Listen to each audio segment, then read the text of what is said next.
Hello. Hi, Rebecca. Hi, everyone. How are we doing? You can say it in the chat or unmute yourself. Doing good. Good. We all feeling okay? Hi. Good. Yeah. Can everyone hear me? Yes. Yep. Is that your dog? Oh, yeah. He's going to be jumping in and out for sure. He thinks he's a lap dog, but he's still legit 45 pounds. So I put his bed down here in hopes that he wouldn't bother us, but he likes the window. So if he starts barking, it's because there's something squirrely out there. Well, thank you guys for virtually joining. I know life is wild right now, to say the least. Hey, calm down, bud. If everyone can just write their names in the chat, just so I know who's here, that'll be helpful. I'm recording this class too, and I'll post it on Canvas just for those of us who can't make it, and for y'all as well. Hi, Benji. Bye, Benji. Any questions about the online format of things before we hop in with today's class? I tried to be as cognizant about your guys' survey responses as I could, so I hope that translated. Any questions? No. So today we'll be meeting on Zoom, obviously, and then next Monday we'll be meeting with, honestly, Kate on Zoom. But besides that, you're kind of on your own in terms of the PowerPoints. I think there's only really one more day of that, though. So Wednesday, you'll have 2 PowerPoints that I have a recording over. So if you download the PowerPoints, I'll show you how to access that in a second, just in case you don't know how to. And then we have a quiz on Friday, and that's going to cover today's conversation and Wednesday's information as well. And then your critical analysis paper is also going to be due Friday. So I'm sorry about that, but I feel like I was already cutting a lot of things and moving things around. Any questions on the critical analysis paper that I can address while we're here? Excited? I don't know. I feel good to return to some sort of normalcy, at least see some of you guys, even if it's virtually. So I hope at least some human connection, even virtually, is happening in your lives right now. Okay, well, if there's no questions, you're gonna hear my email and everything pop off throughout this. This is a good thing about being a social media manager. I'm already remote. We're gonna get started. And if you have questions throughout, just comment it in the chat or, just unmute yourself and say things. You're allowed to talk. Don't want to feel like you can't in this setting. But I'm just gonna share my screen with you. And if you want to download the PowerPoint from today, it's on week 3 on Canvas. If you can follow along that way, or you can just follow along on my screen, whatever you want. But just to show you what I mean, so many tabs, by next or on Wednesdays, your PowerPoint. So if you download those PowerPoints off of Canvas, you'll see that they all sort of have like time stamped of me talking. And if you press this presentation mode, it should start like right away. I think there's a little bit of a delay of me trying to figure out if it was working or not. But I should start talking and it should move through the slideshow for you, or you can just click those arrows and I'll start talking again. You don't have to listen to me. You can just read through the slideshows. If you have any questions, you can listen to it. But I feel like there's more detail that way than just bullet points. And then you have 2 discussion board type things. Since we're virtual, I really do, I'm not going to make it like mandatory, but if you see someone else comment something on the discussion board that you think is interesting or you have something to say, definitely comment on it. Feel free to do that to have a little bit more sense of community and communication online. So that's how you do it. And then if you choose to do the final presentation and you want to do a PowerPoint and you want to do a voiceover for it, similar to this, you would just go to slideshow, record slideshow, and then you can voice over the entire thing. So it's pretty easy. You don't have to do a voiceover if you do the presentation, just if that's something that you want to do. And we have the paper and the presentation option just to be as flexible as possible with all this craziness. So hope you guys will take advantage of that. But today we're talking about paid advertising, and I selfishly wanted to somewhat do this with you online at your class time just because this is my favorite class. I think it's really important and really kind of, in terms of just a foundational course, this kind of takes us to the next level of understanding some things about social media. So these are some things that we know about paid advertising. Revenue is up, billions of dollars projected. It's gone up every single year since paid advertising has been a thing on social media, and it's set to grow even 10% annually every single year. So what that means for us, social media managers, or just people using social media and paid advertising, your company is going to give you more money, and more money gives you more opportunity to do more paid advertising campaigns and do them effectively and do them wider and more frequently, which is awesome. My budget, I'm a small team of 2 people, basically, and our budget is about $200 a month for paid advertising, which is still quite a lot of money. We don't even boost that frequently, but when we have a post that's doing particularly well or that we want to go to a specific audience, we usually boost on Facebook and Instagram primarily, and we'll talk about all the different platforms. So this is just going to increase and increase and increase, and 50% of Gen Z, which is most of y'all, and millennials think that social media is the most relevant channel for ads. Do you agree, disagree? Thumbs up, thumbs down, medium? Got medium from Ryan, I think. Yeah, so I mean, we are kind of faced with advertisement all over all the time. I definitely think social media is a nice realm of advertising just because it kind of seamlessly intermixes with all the other things on social media. When you're watching TV and you're interrupted by an advertisement, it's sort of a jolting experience, right? You go from the television show to like an ad that's completely different. Whereas social media, I think it's nicely ingrained. You're scrolling through your feed, you see a post from a friend, you see a post from an advertiser. It's kind of seamless. So it's definitely a great opportunity.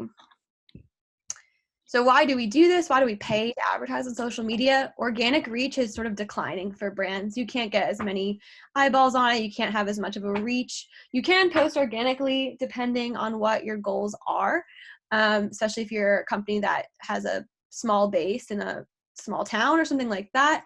But I would say much more people are using paid advertising rather than organic just because it's really so user-friendly, and you can put as much money behind it as you want. Increases content visibility and engagement, more eyeballs, more people, more opportunity for engagement. You can reach all new audiences. So if you're a company in Manhattan and you want to reach out to Lawrence, you can do it that way digitally without even having to really do anything. You can also be narrow with your target audiences. So we talked about how each social platform has their own demographics. You can be as narrow or as broad as you want. And a lot of paid advertising is experimentation. So if any company comes in and is like, I can boost your post, I don't need to know anything about you, definitely a red flag, because even if you've been in the company for a long time, boosting takes a ton of experimentation to see who those target audiences are. 2 considerations with paid advertising I wanted to address are volume and relevance. This was especially apparent when Facebook started their boosted posts. So a big problem that they were getting in trouble for was that people were really angry because rather than it being seamless on your timeline, it was like ad.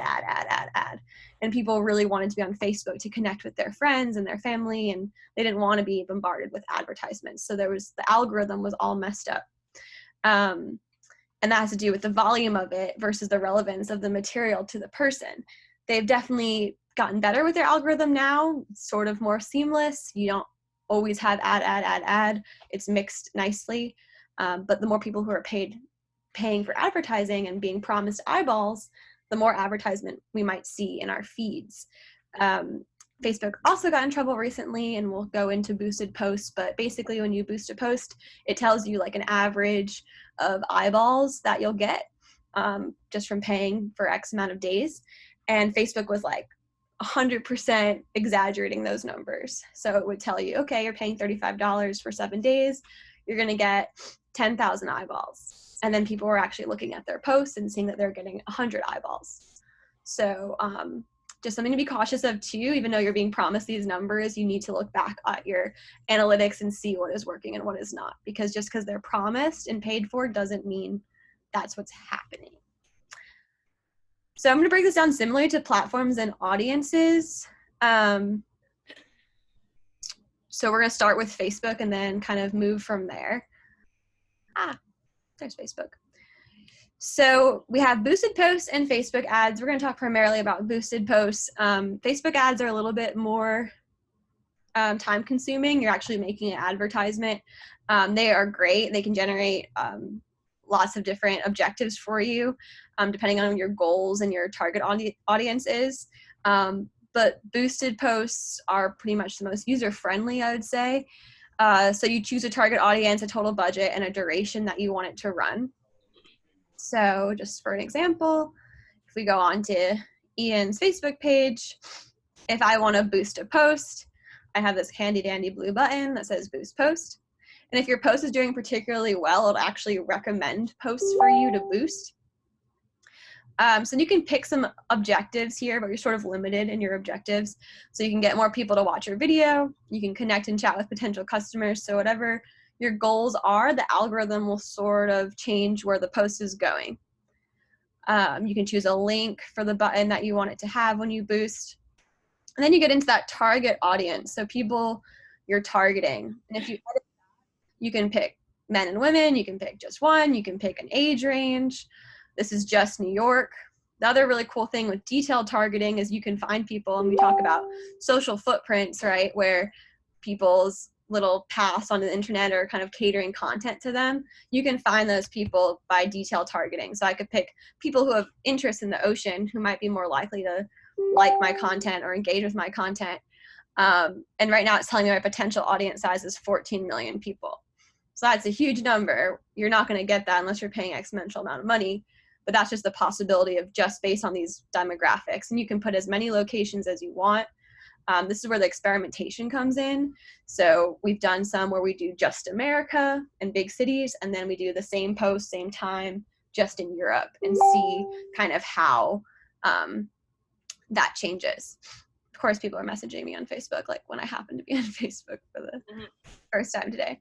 And then you pick your duration and your budget. So if you play with this, let's say 8 days, $10, the number of people per day is going to go down. So you have to kind of play with how much money you want.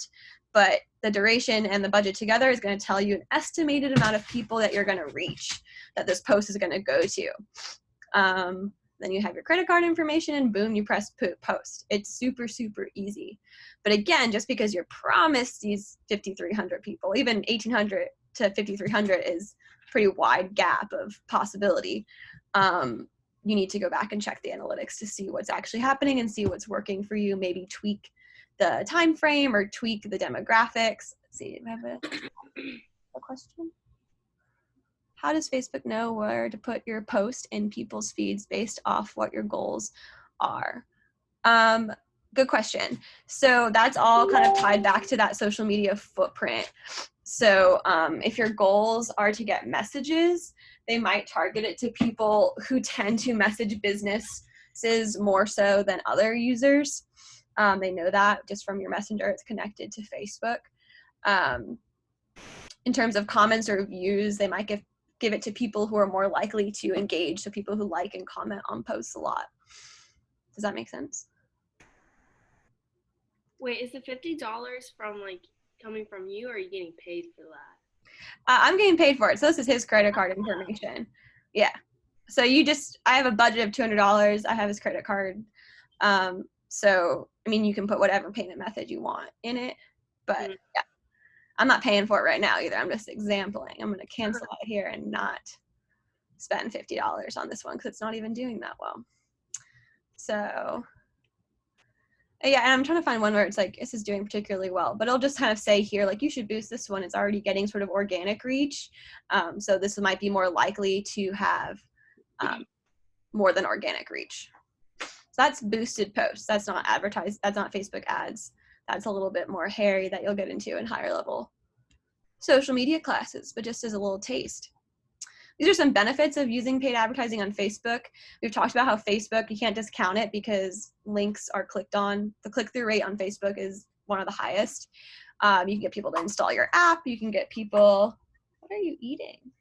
You can get people to be aware of your brand, that conversion rate we talked about the first week, whatever your goals are. So kind of the objectives that Facebook paid advertising offered you, you can use that to increase that conversion rate. Engagement, if that's a goal, you can get that reach out there, get more audiences than you could just with organic promotion. If you're a brick and mortar store, so if you're, Tubby's, I don't know, downtown, you can get more traffic to that brick and mortar through online. Video views are huge. We mostly boast. What are you eating? Oh my God, he just ate the teddy bear's eyeballs. I saved one. You're a freak. So we usually just boost posts that use videos just because it's our best content. But I would play with that as well. That's some of Ian's preference, but people have short attention spans and don't always want to be blasted with videos depending on what the length is. But those are just some benefits of Facebook particularly. We talked a little bit about remarketing the first week, so Facebook is pretty good with that as well. You can actually run ads targeted towards past visitors, so the people who have been on your site before, whether they like or follow it, doesn't matter if they've just been on your page before. Can be a nice reminder of like, hey, we have new stuff going on, you've been on our page before, come back to it more often. Don't worry about the fan, that's kind of an older custom audience. A Facebook Pixel is pretty awesome for all people who are invested in coding. So it's a piece of code that you can put on your personal website, and it's for free. It's available on Facebook. And it lets you measure, optimize, and build audiences for your ad campaigns.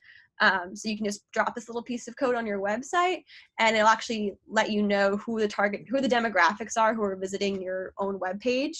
And then you can use that to tweak the demographics of the posts. Can you stop? Oh my gosh, crazy. So that's what a Facebook Pixel is. So any questions on Facebook besides the good question that we had from Tara? So we're gonna do a little shopping. Yay. So glad you guys came on a Zoom call for shopping. Sneakers. Yeah, so well, you can. Nike does this. So Instagram shopping checkout feature on Instagram is relatively new. You still have to be kind of approved by Instagram to have this feature. So it's still considered to be in the beta phase just because it's not available to all Instagram users. You have to be sort of a bigger brand to get this feature. But you've probably seen this before. Maybe someone does a post and now you can click on the post and buy that jacket right off of the model. That's a feature of it. And you can just place the order. If you have your credit card on your phone, bing, bang, boom, you already have that jacket for $130. Just a light $130. So if you could just go on your phones right now and go on Instagram if you have it, and if not, you can just kind of follow along here. Let's try this out. So if you go to Warby Parker, which is one of the big brands that allows for this feature on Instagram, and then you just find this little shopping bag emoji. It should be like the third. If you do it on your computer, it doesn't have it, but on your phone, it has it. Or I would show you. I found it. Yes. So if you go there, you'll see a bunch of different sunglasses that you can buy. You just click on it, press checkout, and boom, it's yours. So bigger companies have this. Kylie Cosmetics, Nike, if you still want shoes, has this. Outdoor Voices is a fitness brand. And I think we're going to see more and more and more and more of paid advertising opportunities. So PayPal actually teamed with Instagram to get this feature. So brands who are using this feature are giving a percentage of their earnings to both PayPal and Instagram. It's a really small percentage, but if you buy something off of Instagram this way, the company is going to take out some of that purchases are going to go back to PayPal and Instagram, just because it's a feature that is kind of a pay-to-play feature. Does that make sense? So if you buy a lot of things now on Instagram, your parents can blame me. So if you want to buy me a pair of sunglasses, let me know. because those are pretty ugly. So now we're gonna move into Twitter. I'm just gonna like put this into full screen mode. Last time I couldn't get out of full screen mode, and I was acting like all of your older teachers are probably gonna act like in your Zoom classes. So Twitter, I actually stay away from the majority of the time, and I'll tell you why, but they actually have cool features where they have different sort of breakdowns for what you can do. So you can promote an account, and this is exactly what it sounds like. You're promoting your account. You're paying to put your account in people's who to follow sections on Twitter. So you're just promoting your account. Promoted trends are using a branded hashtag. So you're promoting a hashtag to encourage people to click and follow by pushing that relevant promotion, event, or announcement through a hashtag. So when I gave that example in class, I think when Russia was paying to have the 2 opposing hashtags during the boycott NFL versus take a knee, they were paying to promote those hashtags all over the country. So we'll reach more people and become a trend in itself. Sometimes that's how hashtags become so prevalent, is people boosting them over and over and over again. You never really know who's paying for those promoted tweets or promoted trends. I'm sorry. Promoted tweets are promoting your specific tweet. So again, we're not creative when we come up with terms and social media definitions, but you're just paying to promote one tweet that way. So it's kind of just similar to Facebook boosting posts, one tweet. The reason I don't use Twitter is it has this weird bidding structure where if I am an ocean advocacy group and I want to post on a Monday at 12:30 and I want to pay $35 for a week, if we compare it to Facebook, it's actually a bidding war. So if another ocean group or another thing sort of in that same realm wants to do the same thing and they say they'll pay $40, then it goes to the highest bidder. Then they get that time slot. Yeah, so I just don't have that time. I don't want to be in a bidding war. If I had more of a budget, then I maybe could do that if I was a big company. So you can see where big companies would have a huge advantage on Twitter with their structure. They're going to get most of that advertising slots just because they can outbid everybody else. So yeah, even though we have one of our highest followers on Twitter, I don't tend to boost there. Does that bidding war only apply for promoted tweets or for all of this? That only applies to promoted tweets. Good question. So that's if you want to push out an individual tweet. If you want to promote an account, you can do that. You can want to promote a trend. The reason Twitter does this is because of that volume and relevancy factor we talked about. It's just easier for their algorithms. So not everybody can just boost all of their tweets all of the time. Good question. Thank you. Any other questions? Twitter. Pinterest. I know not all of you are pinners, but Pinterest has great opportunities in terms of selling really specific products. So there's 2 easy sort of paid advertising features here. You have a promoted pin, and all that looks like is a normal pin. If you've ever been on Pinterest, just that zoomed in picture. All of the difference is that it says promoted at the bottom and it's being paid to reach more audiences, similar to a Facebook boosted post. But for the person who's looking at it, it's not going to look that much different than a normal pin except for that promoted. One-tap pins are really, really popular now. It takes pinners straight to a website. So if you click on that picture in that pin, it's going to go redirect you to that website. So IKEA does this a lot. If there's pictures of furniture in the pin, you click on the picture and then boom, you're on IKEA with that product in your shopping cart. So just a really, really easy way for consumers to buy directly off your site without having to dig very much. So pretty straightforward. One tap and then just promoted pins, similar to boosted posts. That one other question. One-tap pins are really annoying. I use Pinterest a lot and I accidentally tap one-tap pins all the time. Yeah, it can be annoying because, you know, you're just trying to look at the picture and then you are redirected to the site and you're off of Pinterest. So it can be off-putting as well. But it can be helpful if people are interested in buying it. They don't have to go digging on the site. So, good point. This is nice. I like this little group chat thing here. So Snapchat has a lot of paid advertising. Probably the reason that we see so much paid advertising on Snapchat is they have a bunch of different options. So I say Snap ads are probably one of the more popular ones. It's a 10-second video that includes the option to provide more information to users who swipe up. So Instagram has that swipe up feature to buy things. You have to have X amount of followers to get that feature on Instagram. But it's a really easy way for people to buy and find your sites.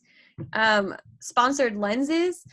So versus filters, lenses are dynamic. They move, right? They move with your face. These lenses show up alongside all the other lenses in the menu. You've seen these. Taco Bell was my example on that first quiz. It's promoting Taco Bell, though, at the end of the day, and you're sharing that to people who you're friends with. Sponsored geo filters, and that company is paying for it. So Taco Bell paid for that filter, or that lens, excuse me, to be promoted in certain areas. Sponsored geo filters, similarly, they're just a filter, so it doesn't move, it's static, it's just an overlay picture.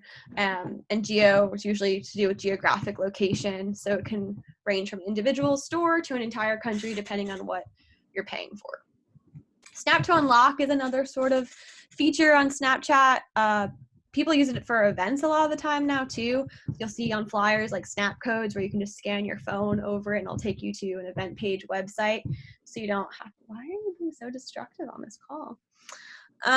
He's like, I want attention. But they can also take you to secret features within the app. So sometimes if you use a certain filter, you take a picture of something, it'll give you sort of this free extra exclusivity to an aspect of Snapchat. So just to show you some examples, or show you an example of that, is anybody Stranger Things fan?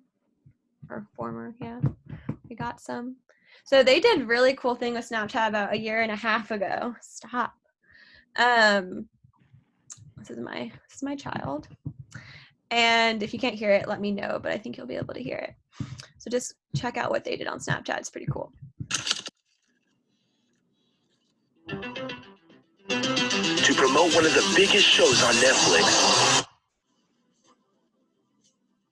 Snapchat wanted to do something as original as the show itself. Together, we created an experience that was interactive, innovative, global.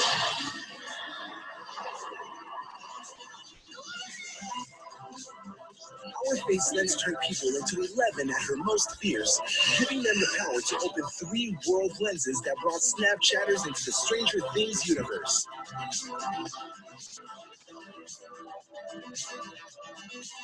People could virtually explore Barb's haunted swimming pool.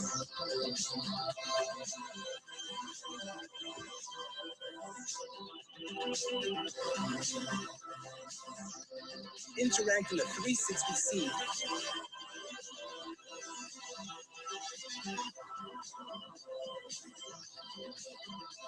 To unlock the secrets of the buyer's residence, full of hotspots with hidden content. Then we introduce the game changer with Snapchat's first ever portal lens.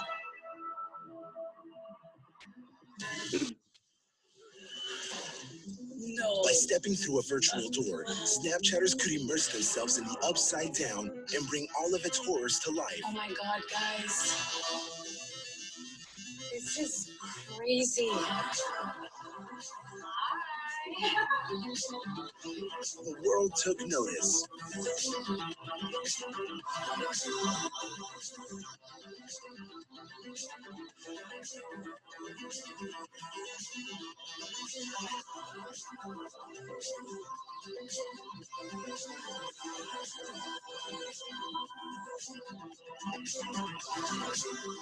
The average Snapchatter actively played in the world of Stranger Things for 24 seconds. The campaign reached 35% of Snapchat's global in-market audience and lifted intent to watch. So then they just brag about, I mean, this is a Snapchat. This is from Snapchat's YouTube, so they're just going to brag about it a little bit more. But really, really cool AR marketing.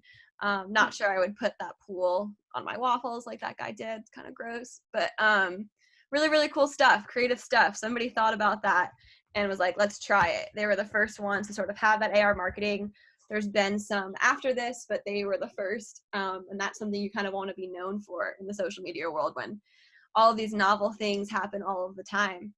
But it's a really, really easy way to get people interacted 24 seconds in that app, in that one part of it. That's a huge amount of time you're taking from somebody's day when you think about the time that you spend doing things.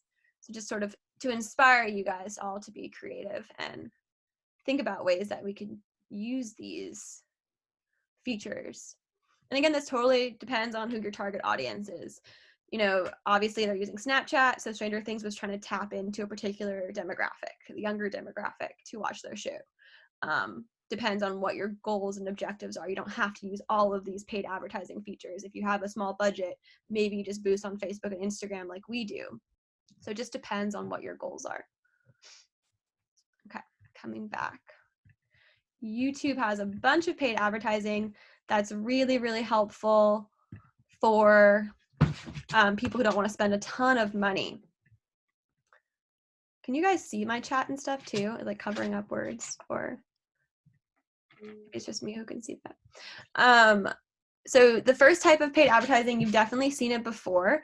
It's called a true view ad. So these are a little bit less descriptive than the normal terms that tell you exactly what they do. But skippable ads are what they're called in what you probably call them. They appear at the beginning of YouTube videos. You only pay, so not you, the consumer, but you, the person who's paying for the advertisement, when the ad has played for 30 seconds or longer, or has prompted an action from your viewer, like a click to that advertisement. And ads can be skipped after 5 seconds. So as consumers, we're always excited by these, right? You kind of wait for 5 seconds and then you press the skip the ad and move on to your video. But the really cool thing about this in terms of being the person purchasing the ad is you're only paying for an advertisement if they watch it for 30 seconds. Show of hands, how many of you guys watch the advertisement for 30 seconds on YouTube? Not that many, right? Sometimes, depending on what the advertisement is, maybe. But you're getting free 5 seconds of advertisement. Still 5 seconds. You still saw the Doritos commercial. It's still in your brain. 5 seconds versus 30 seconds, but still. So real, yeah? Yeah, some of the videos, they don't have the option to skip the ads. I don't know why, but like then I have to watch them completely. Yeah, so that's, if you go to the third bullet on this PowerPoint, non-skippable ads. It's a different type of advertisement. They can only be a maximum length of 20 seconds. And these ads usually appear same kind of timing in the beginning or at the midpoint of a 10-minute or longer video. So a little bit different. Based on your algorithms, you're going to get these ads intermittently. So you're not always going to get skippable ads. You're not always going to get non-skippable ads. It's really up to YouTube on when you're going to get the different ones. But yeah, definitely, you've definitely all seen these if you've used YouTube before. In-stream ads, that sounds just like what it is too. It's during when you're streaming a video.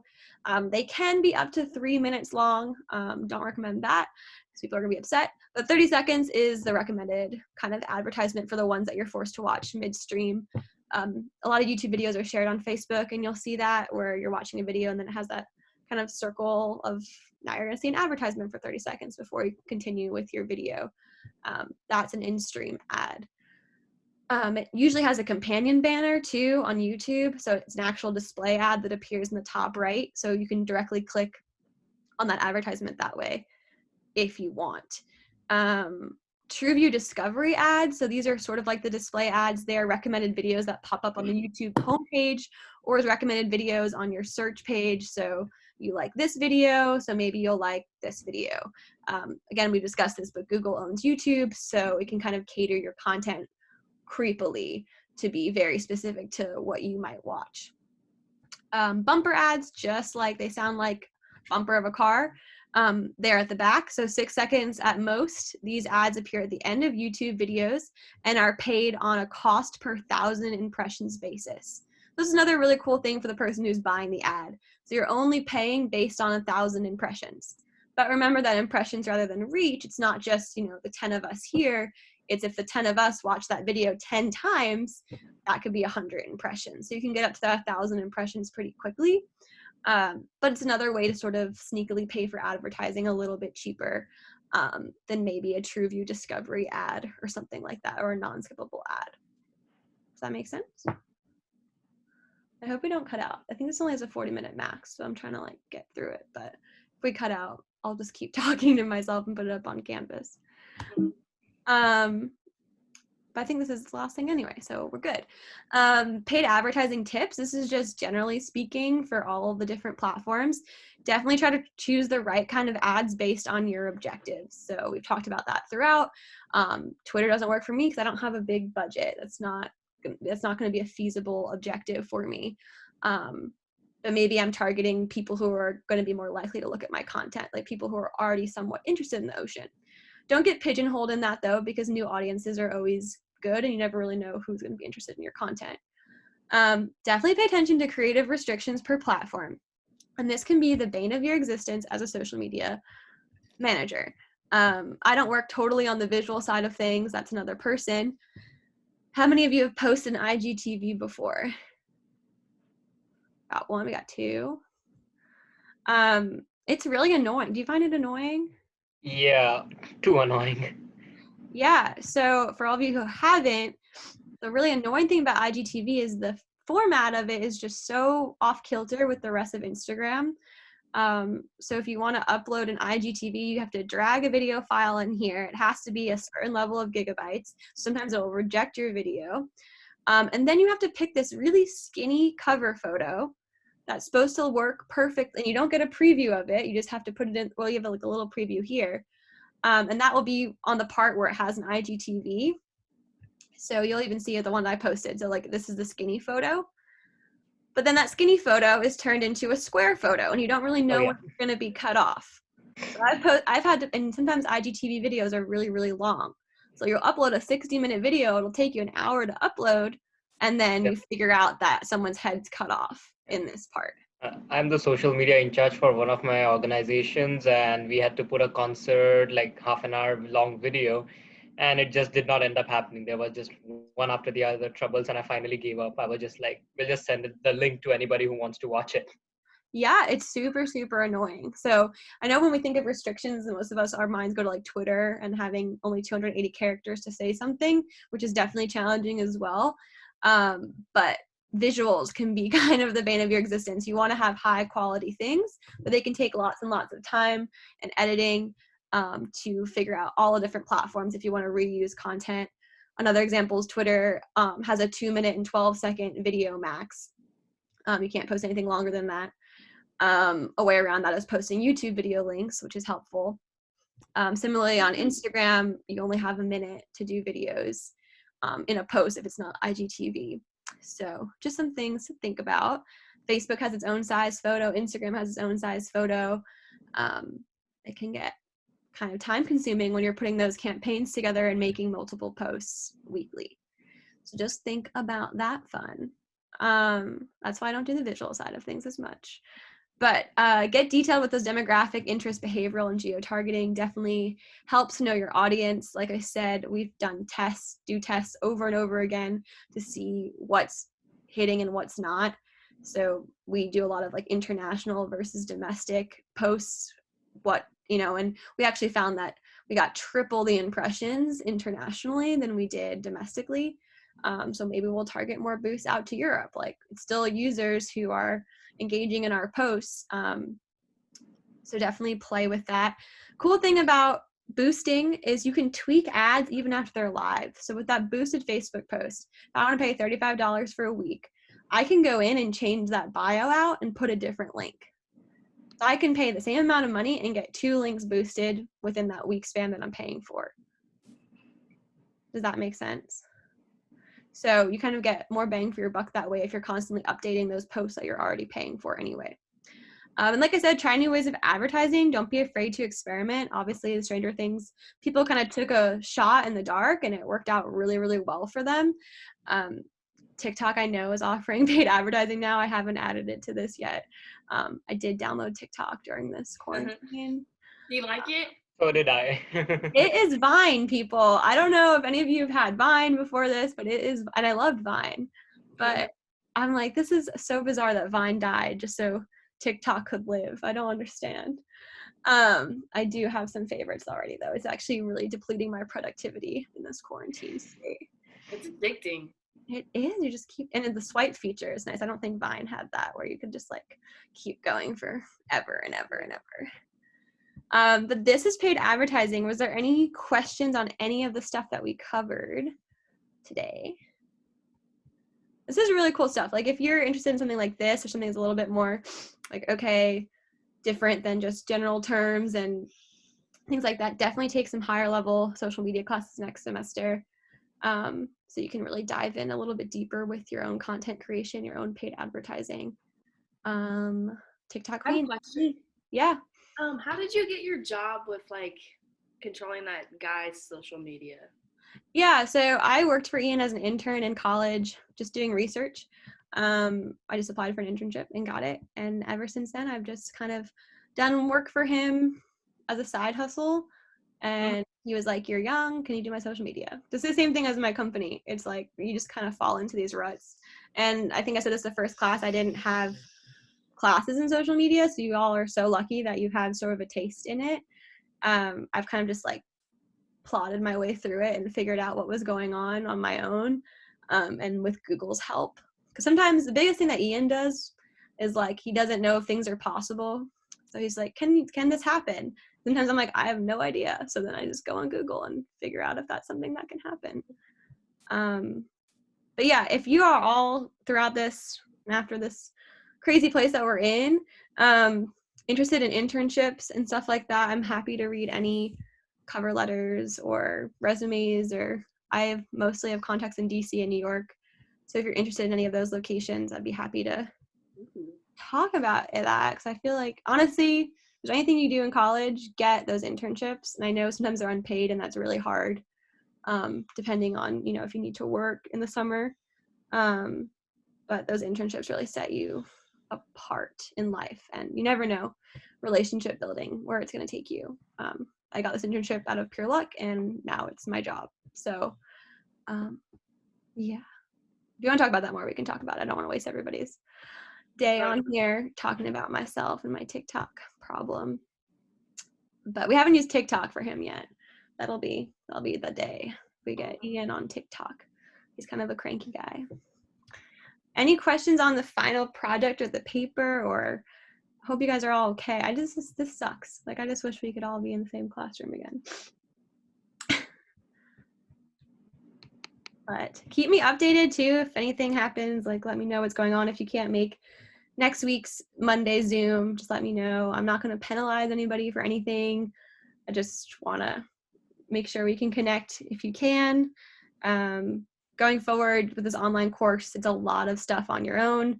So if you get lost in anything you're supposed to do, just text me, email me, whatever. I'm available and quarantined and not busy. So Sounds good.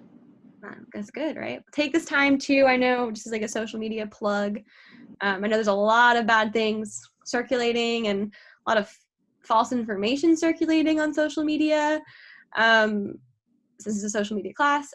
You guys are all good thinkers on social media at this point inherently. So just make sure you're making good choices in what you're sharing to people, and try to keep some of that positive stuff flowing. I think we could use some of that. If any of you have kind of followed Andrew Smith's story too, he posted a video in good spirits yesterday. So hopefully send him some good positive vibes as well. He's like the most positive dude ever. So it's hard to tell if he's doing better or not, because he's always going to be an upbeat person no matter what. But if any of you are struggling with anything, let me know. I'm here. And Benji's here eating things. So y'all are free to go. Thank you for your attention and your good questions. I really appreciate it. Am I still screen sharing right now? This is like a pause share. Okay, here I am back. Questions, comments, and concerns, let me know. Email me. I'm really looking forward to reading your papers. But yeah, you're free to go enjoy the rest of your day. Thank you. Thank you. Thank you. Bye.